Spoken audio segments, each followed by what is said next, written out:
Have you ever met someone who always seems to put others first? They are the helpers, the listeners, the ones who go out of their way to make a difference.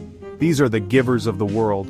On the other hand, we've all encountered individuals who seem primarily focused on what they can get from others. They are the takers, constantly seeking their own advantage. In every aspect of life, from our personal relationships to our workplaces, we encounter these two fundamental types: givers and takers. Understanding the difference between givers and takers is crucial for navigating our relationships and shaping our own behavior. It's about recognizing the impact our actions have on others and choosing to create a more positive and supportive environment. It's about understanding that while takers may seem to get ahead in the short term, it's the givers who ultimately create lasting change and fulfillment. Givers have an incredible ability to brighten our lives. They are the friends who offer a listening ear when we're down, the colleagues who lend a helping hand without expecting anything in return, and the volunteers who dedicate their time to making the world a better place. Their generosity of spirit is contagious, inspiring us to be better versions of ourselves. Think about a time when someone went out of their way to help you. Maybe it was a teacher who stayed late to help you understand a difficult concept, or a neighbor who shoveled your driveway after a snowstorm. Remember the feeling of gratitude you felt? Givers create those moments of warmth and connection that enrich our lives in countless ways. Their impact extends far beyond these individual acts of kindness.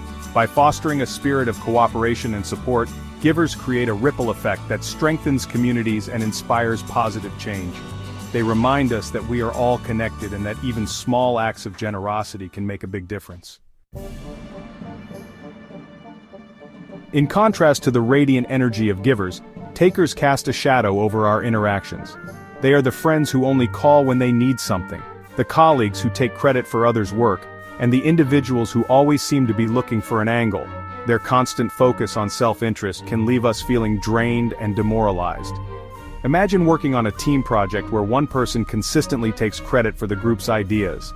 Or think about a friend who only reaches out when they need to vent about their problems, without ever offering support in return. These interactions with takers can leave us feeling used and unappreciated, eroding our trust and enthusiasm.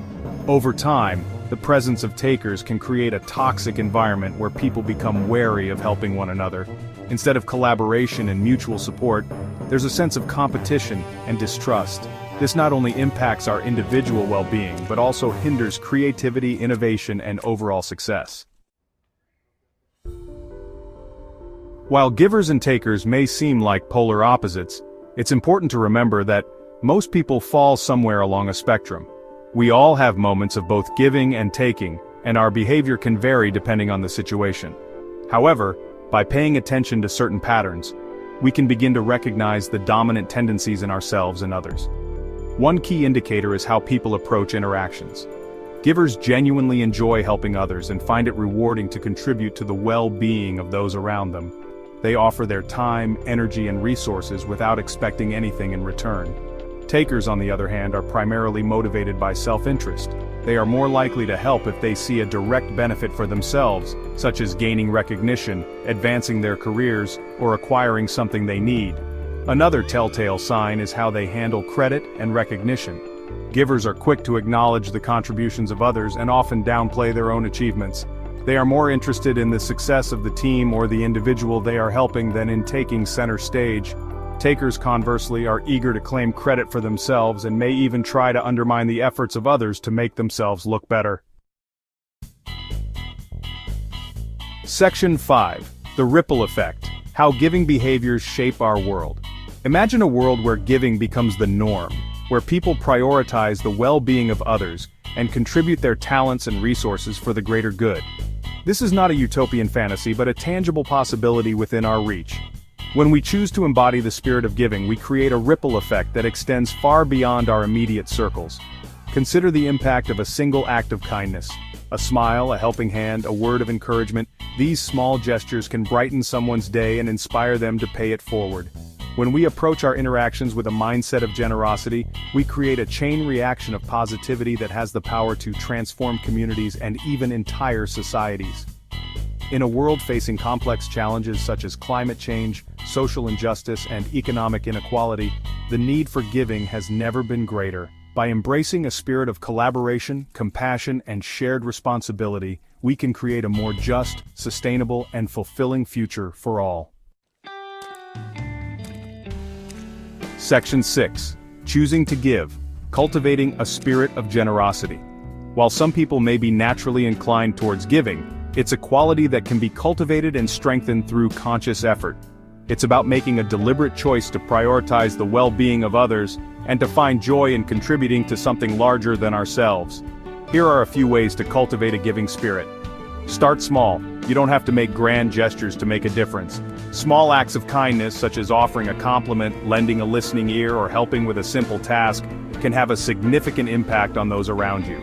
Find your passion. Giving is most rewarding when it aligns with our values and interests.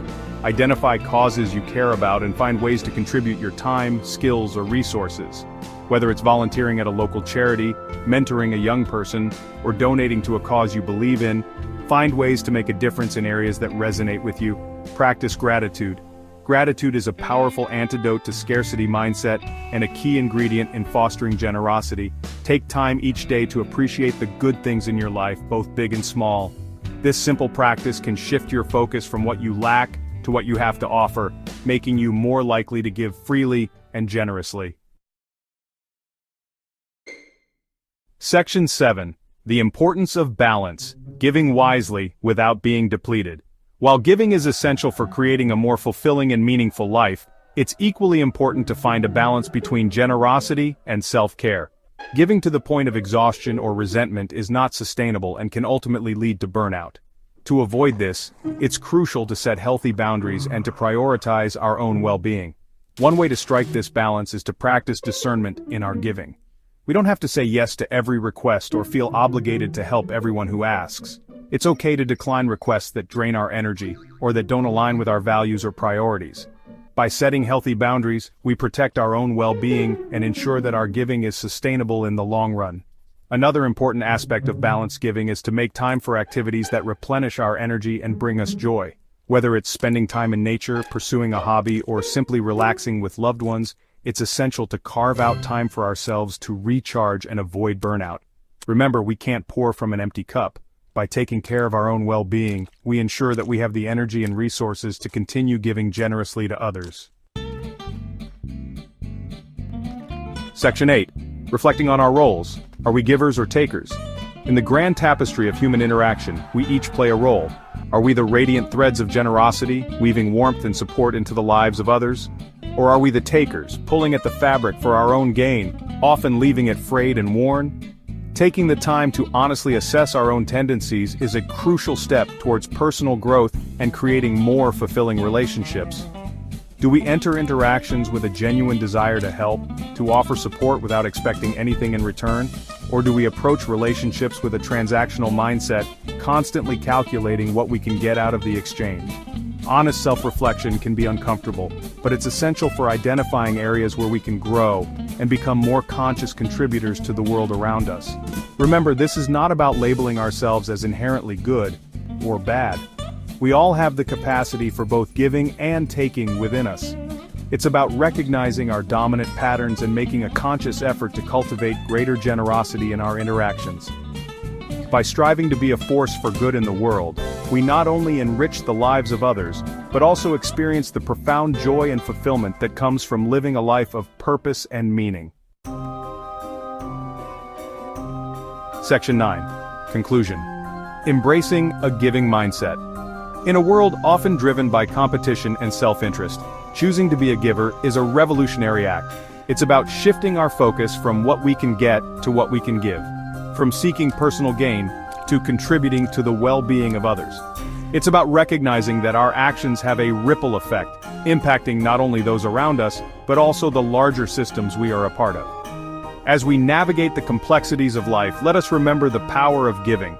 Let us strive to be beacons of generosity, illuminating the world with kindness, compassion, and unwavering support.